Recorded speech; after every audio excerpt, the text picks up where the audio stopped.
Welcome to my channel. आज हम पढ़ने जा रहे हैं कन्वर्जेंस ऑफ बीटा फंक्शन। तो सबसे पहले देखते हैं बीटा फंक्शन होता क्या है। तो बीटा फंक्शन को हम रिप्रेजेंट करते हैं 0 से 1 x raise to power m minus one into one minus x raise to power n minus one with respect to x। तो यहाँ पर देखा जाए तो लिमिट तो बाउंड है, लेकिन m और n की अलग अलग वैल्यू के लिए ये जो fx है वो बाउंड हो भी सकता है और नहीं भी हो सकता, क्योंकि ये जो fx है वो n और m पर डिपेंड कर रहा है। तो n और m की अलग अलग वैल्यू के लिए हम देखते हैं ये बाउंडेड आता है या अनबाउंडेड आता है, तभी हम इसका कन्वर्जेंट नेचर चेक कर पाएंगे।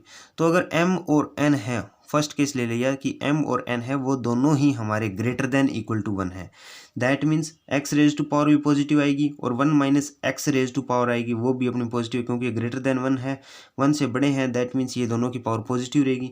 तो यहाँ पर अगर हमारा इंटीग्रेशन दिया गया 0 से 1, ये अपना एक प्रॉपर इंटीग्रल बन जाता है, क्योंकि 0 अगर हम पुट करते हैं तो x की पावर पॉजिटिव है कुछ ना कुछ, दैट मीन्स ये सारी वैल्यू 0 होगी। और 1 पुट करते हैं 1 माइनस वन 0, 0 की पावर पॉजिटिव है, दैट मीन्स इसके साथ मल्टीप्लाई करिए तो ये भी 0 दे रहा है।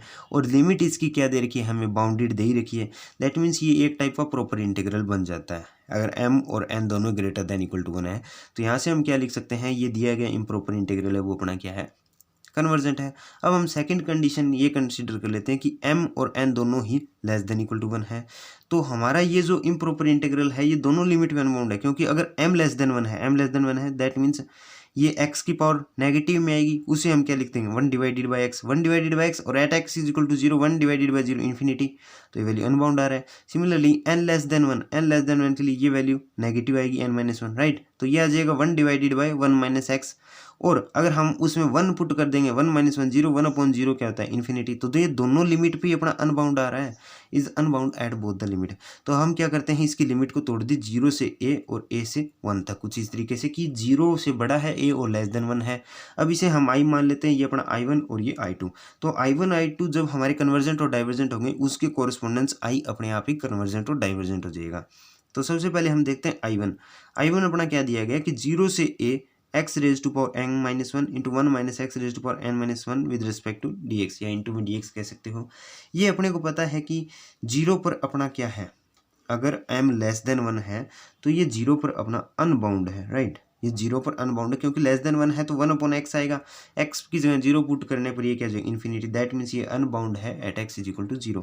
तो यहाँ पर हम fx कंसिडर किसको कर लेते हैं, म्यू टेस्ट हम यहाँ पर अप्लाई करेंगे। तो fx हमारा क्या है, x raise to power m minus one into one minus x raise to power n minus one. तो एक कंडीशन हमें पता है अगर लिमिट फाइनाइट होती है और लोअर लिमिट में अनबाउंड है तो हम वैल्यू देखते हैं x minus a raise to power mu से मल्टीप्लाई करेंगे पावर इक्वल करने के लिए, और अगर अपर लिमिट पे अनबाउंड होता तो हम b minus x raise to power mu से मल्टीप्लाई करते हैं पावर इक्वल करने के लिए, राइट।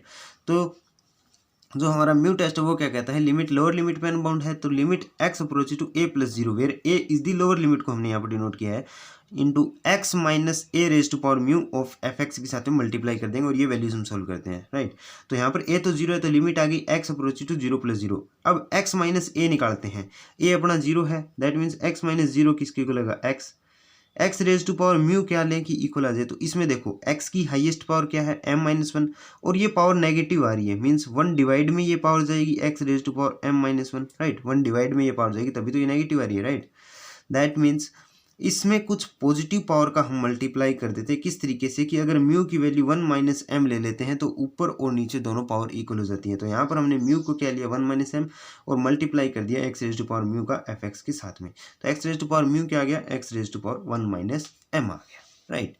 तो अब इसे आगे सोल्व करते हैं, limit x approach to 0, X raise to power 1 minus M का मल्टीप्लाई किए क्योंकि ये X raise to power mu के इक्वल है, और एफ एक्स क्या है x raise to power m minus one into one minus x raise to power n minus one, right. ये दोनों एक दूसरे को कैंसिल कर जाएंगे क्योंकि पावर ऐड होगी तो इनकी वैल्यू 0 आएगी, पावर में एक्स रेज टू पावर 0 1 आ जाएगा, राइट। फिर ये हमारे पास क्या बचे, limit x approach to 0 1 minus x raise to power n minus one, right. अगर एन हमारा लेस देन 1 है, n हमारा लेस देन 1 है, दैट मीन्स ये वैल्यू क्या आ जाएगी 1 डिवाइडेड बाय 1 माइनस एक्स, कुछ ऐसा फॉर्म होगा क्योंकि ऊपर नेगेटिव वैल्यू होगी पावर 1 डिवाइड में चला जाएगा। तो x अपन 0 पुट करते हैं तो 1 आएगा, 1 एक फाइनाइट वैल्यू है। लेकिन u टेस्ट से हम देखते हैं कि जो अपन ने u लिया था वो 1 माइनस एम, अगर ये जो अपना इम्प्रॉपर इंटीग्रल है दैट इज 0 से x raise to power m minus one into one minus x raise to power n minus one, ये अपना कन्वर्जेंट कब होगा, अगर u अपना लेस देन 1 है, u अपने क्या माना 1 माइनस एम, अगर ये लेस देन 1 है तो कन्वर्जेंट होगा, और डाइवर्जेंट होगा अगर u जो कि हमने क्या माना है 1 माइनस एम, ये अपना ग्रेटर देन 1 हो, इन दैट कंडीशन ये अपना क्या होगा, डाइवर्जेंट होगा, राइट। अब हम नेक्स्ट देख लेते हैं, I1 अपना कन्वर्जेंट और डाइवर्जेंट प्रूव कर दिया U की अलग अलग वैल्यू के लिए। सिमिलरली U2 भी है, जो अपना I2 है उसे भी हम चेक करेंगे अलग अलग वैल्यू के लिए U की वो कन्वर्जेंट होगा या डाइवर्जेंट होगा। तो I1 तो अपना कन्वर्जेंट हो गया। अब हम देखते हैं I2 अपना क्या है, A से 1 तक दिया गया है, x raise to power m-1 into 1 minus x raise to power n-1 into में dx दे रखा है। तो ये हमें देखते हैं, तो अपर लिमिट n अगर हमारा लेस देन 1 है, n हमें पता है कि लेस देन 1 है, तो ये नेगेटिव वैल्यू आएगी यहाँ पर। तो ये क्या बन जाएगा, 1 डिवाइडेड बाई 1 माइनस एक्स बन जाएगा, कुछ ऐसा आएगा, राइट। अगर x की जगह 1 पुट कर देते हैं तो 1/0 इन्फिनिटी वैल्यू दे रहा है, मीन्स ये अपर लिमिट पे अनबाउंड हो रहा है, राइट। और कुछ ऐसा होता है तो हम फाइंड करते हैं limit x approaches to b minus 0 b minus x raise to power mu का मल्टीप्लाई कर देते हैं fx के साथ। तो म्यू टेस्ट हम कुछ इस तरीके से अप्लाई करते हैं, राइट। तो b माइनस एक्स निकालते हैं तो वो हमारे पास क्या आएगा, 1 माइनस एक्स। तो ऊपर 1 माइनस एक्स की किस पावर से हम मल्टीप्लाई करें कि जो न्यूमरेटर और डेनोमिनेटर में पावर इक्वल हो जाए, राइट।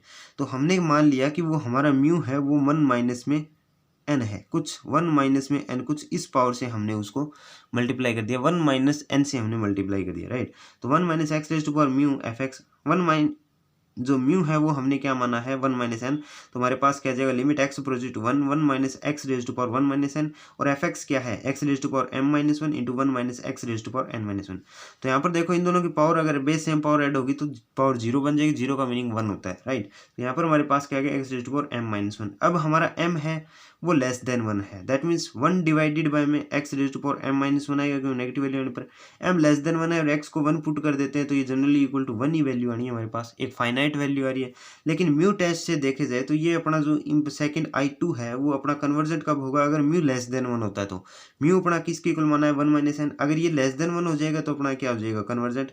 और डाइवर्जेंट कब होगा, जब हमारा म्यू है वो 1 माइनस एन हमने माना है वो हमारा ग्रेटर देन 1 होगा, तो इन दैट केस वो डाइवर्जेंट होगा।